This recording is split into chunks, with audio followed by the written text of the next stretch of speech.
Hey everybody, this is Michael with Asymmetrical Preparedness. This video comes from a question from a subscriber, Lone Wolf Survival, or Lone Wolf Survivalist, I forget which. He brought up a good question, very good question. He was asking, okay, SHTF scenario happens, sounded like he's getting it like a longer term event, and what do you do when you have solar panels, wind birds, gardens growing everywhere, chickens, all the preparedness items. You have your generator humming, you have your whatever it may be, all these indicators that you are prepared. And say you have, years worth of food, and you're walking around doing the things, looking healthy because you're eating well and you're just living life simply. What are your neighbors and how are your neighbors going to react when maybe they are fairly well prepared but they only have 6 months worth of food or something like that? What are you going to do when they run out of food or they're not prepared at all? What are you going to do when your neighbors start coming for your stuff because you have stuff and it's very visible? Well, that's a very good question. Very good question. And I think it applies, it's relevant to us, meaning me and you guys, on different levels. Because I'll tell you first off my situation. My situation is that not much of my stuff is visible. Nobody knows what I have.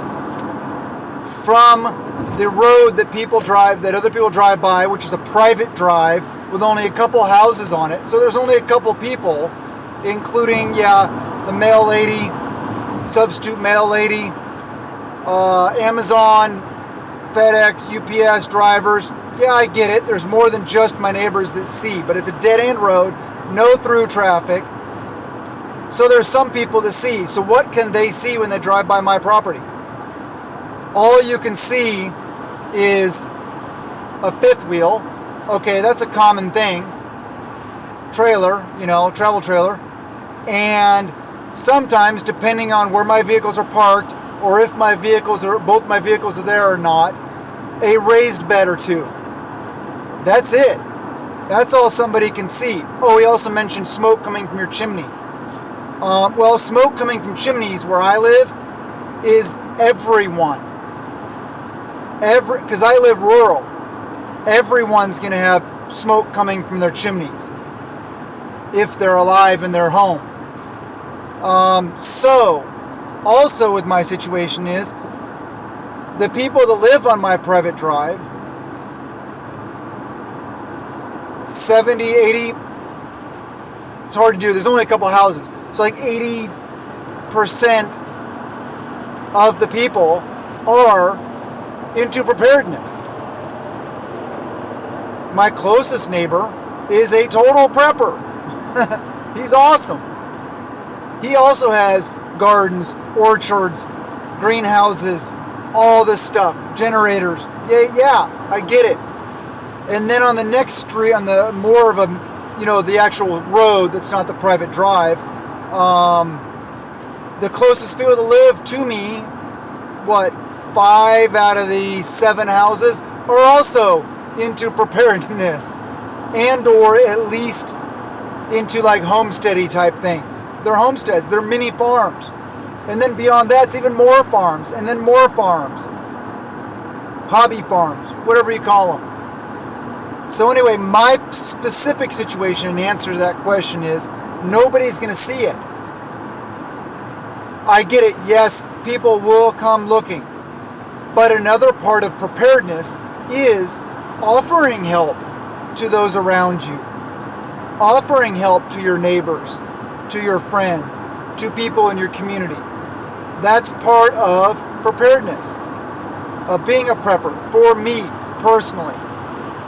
So those people that are around me that are less prepared than me, yes, I will help them out because I know them and I know that they will do their part even if they're not preppers.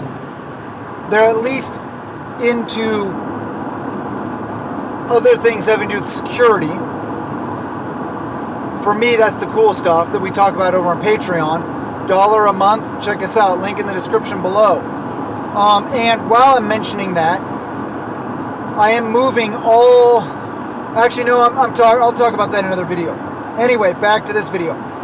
So, I get it. My situation's way different than a lot of people's situations. If you live in a neighborhood, in a suburban area, in a city, whatever it may be, you may not have the option to be less visible like I do. And may not have the security setup I have. And may not have integrated and communicated with others in my surrounding community to lock down and secure certain areas.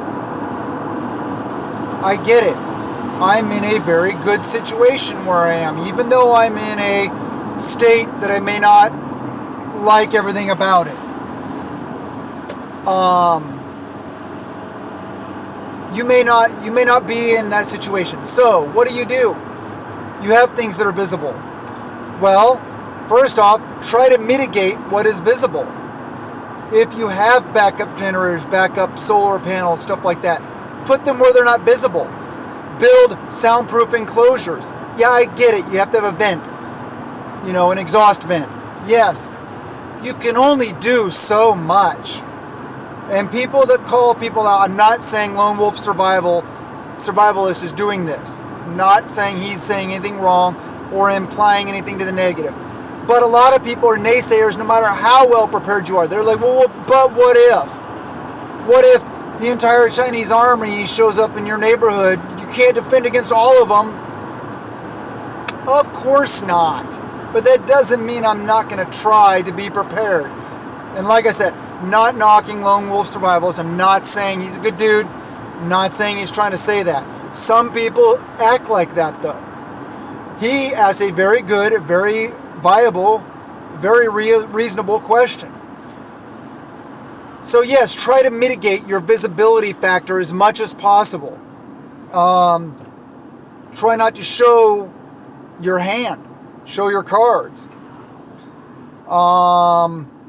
But some of it is going to be inevitable. If you live in a situation where you're in a neighborhood, people are going to see the fact that you have garden, maybe. If you can, build taller fences, put up privacy shrubbery, stuff like that. Try to mitigate it as much as possible. And I can't answer to every single one of your situations. If you're in an apartment, you can do a vertical hydroponic system with grow lights and nobody would know that you're growing stuff inside your apartment.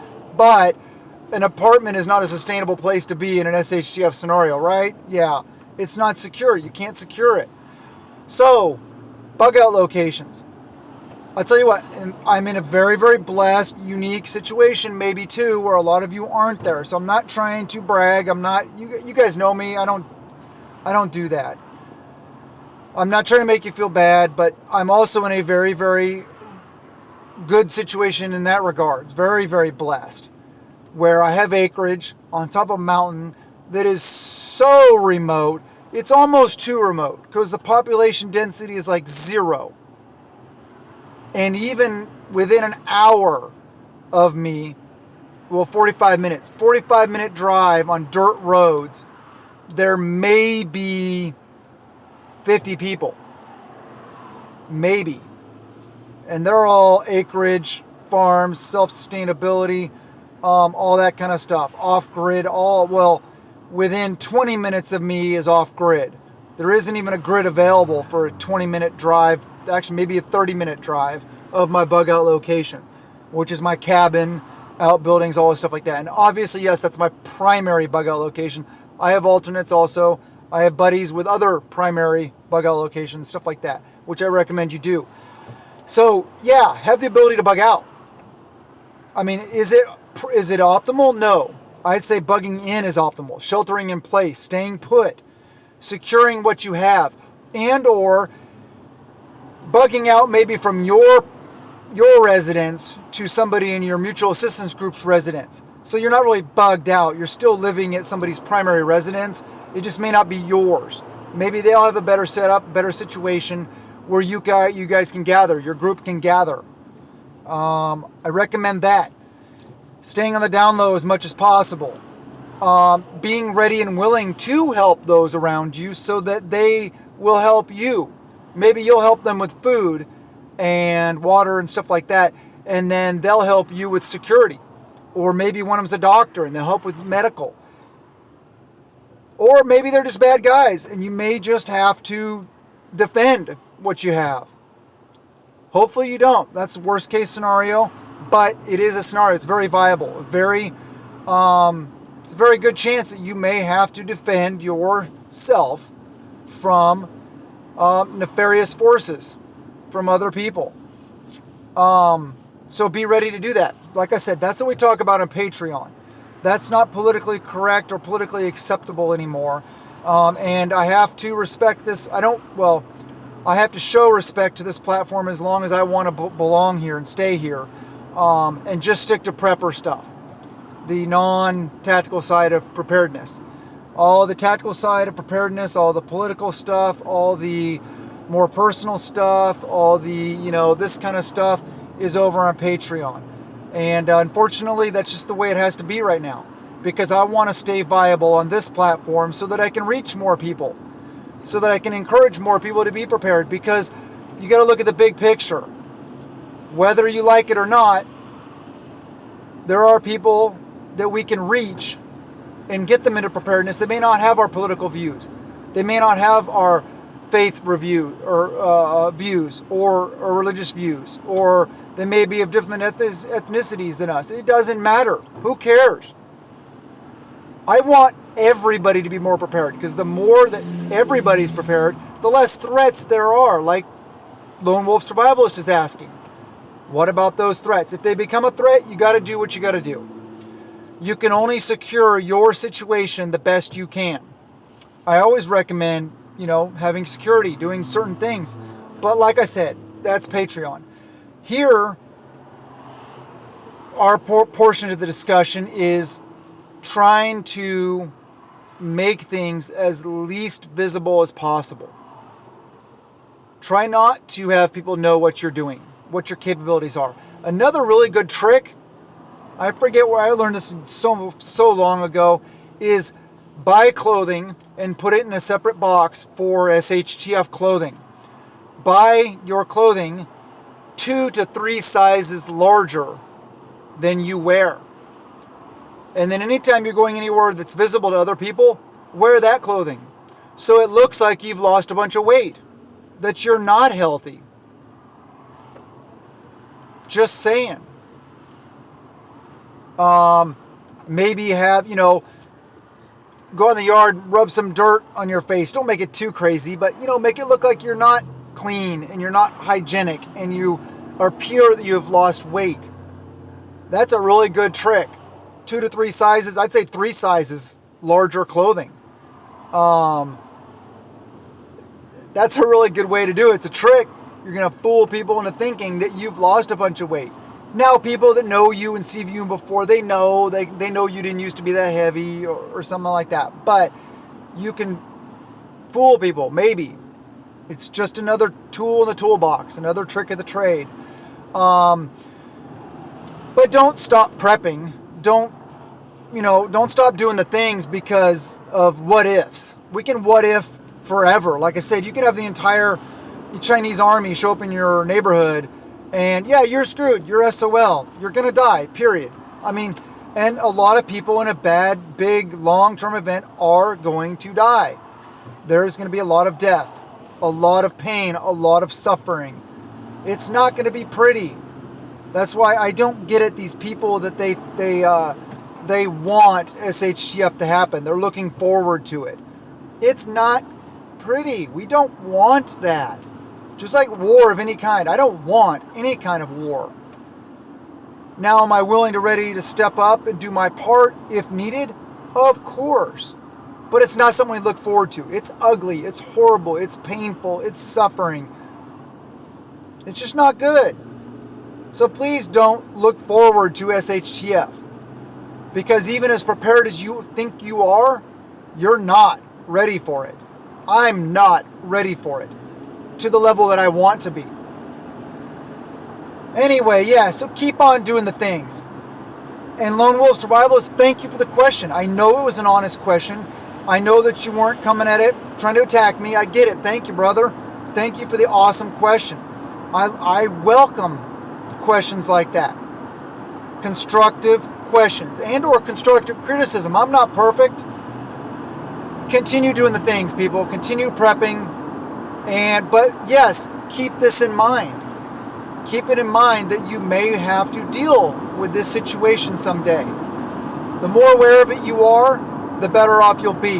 The more scenarios you've wargamed and different possibilities you've wargamed, then the more prepared you will be to deal with any eventuality that comes. And the ability that I like to call semper gumby, always flexible. The ability up here to adapt and overcome. Don't be rigid. Don't be inflexible. Be able to be fluid. Roll with the moment. That's one of the biggest things about, like, people talk about like special operators doing the operator things. I'll tell you what, that's up here. 90% of it is up here. 10% of it may be physical, maybe muscle based, maybe gear based. But I'll tell you what makes somebody special in that regard is up here. Their ability to adapt and overcome. Their ability to get through, to push through any situation and not give up. So have the proper mindset. Do the things. Prep a little every day. And remember, prepping is living insurance. And thank you, brother, for that question. That was a really good question. I love you guys, and blessings to you and yours.